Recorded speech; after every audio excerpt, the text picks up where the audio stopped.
Hello guys, ayan magrarap ako ng lumpia guys. Lalakihan ko lang to kasi konti lang yung lumpia. Wrapper. No. Sana masarap siya guys. Sana may pa sana masarap. Sana masarap. Hoy. Hoy. Hoy, hoy.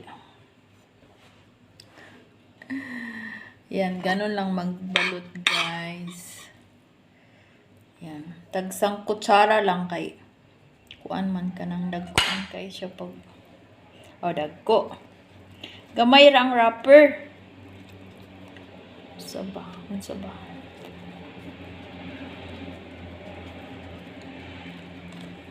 Kanalan jud siya nimo idiin na dili siya maghangin sa sulod kay aron dali siya luto, dili mo pasok ang kanang mantika sa loob, no? Lami ni siya guys pag crispyhon jud siya pag prito ba init kaing mantika din imo prito dayan. Pwede po na siya i-bake. Kaya lang ang i-bake kasi dili po siya mag-crispy. O say, dili po siya mag-crispy. Kaya nindot siya i-prito. No? Shout out kay Sandra. Kasi ang galing niyang magbalot ng lumpia. Si Sandra, ang ganda ng lumpia nung dala niya sa birthday ni yung kaibigan namin. Paano ba magbalot guys? Tama ba yung ginagawa ko guys? Pina-triangle ko pagbalot. Pina-triangle ko. Paano yan?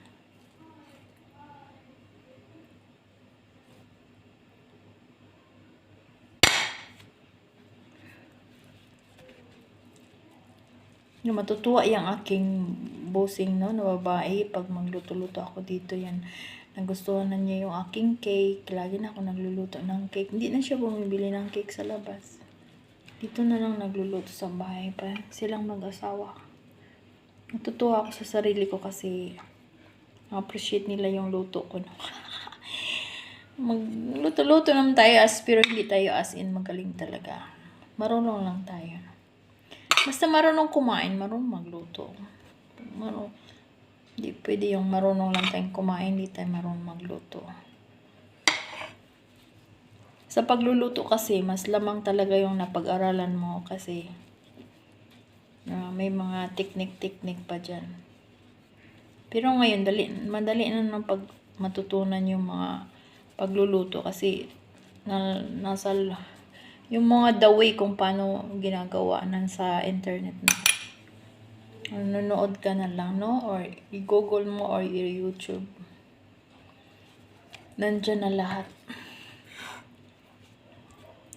Sana magkasya yung ating wrapper, no? Hindi naman siya masyadong madami kasi. Sana nga lang magkasya. Itong aking lumpia wrapper ay brown. Brown siya guys. Kaya diet ito guys. Brown.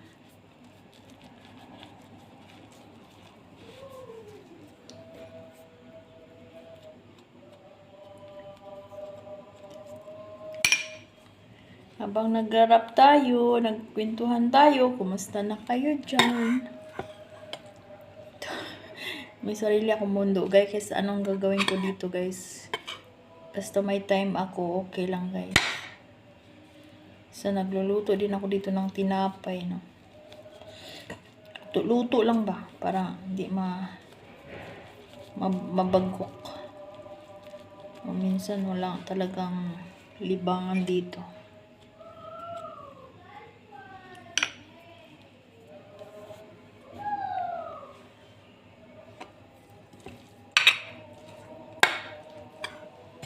Kanina sabi ko gusto kong maglakad-lakad doon. Pupunta ako ng pharmacy. Hindi na ako nakaano guys.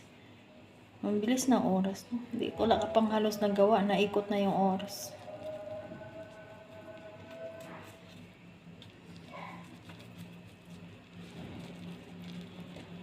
Hala, humaba na unti. Thank you guys. Thank you so much. Bye.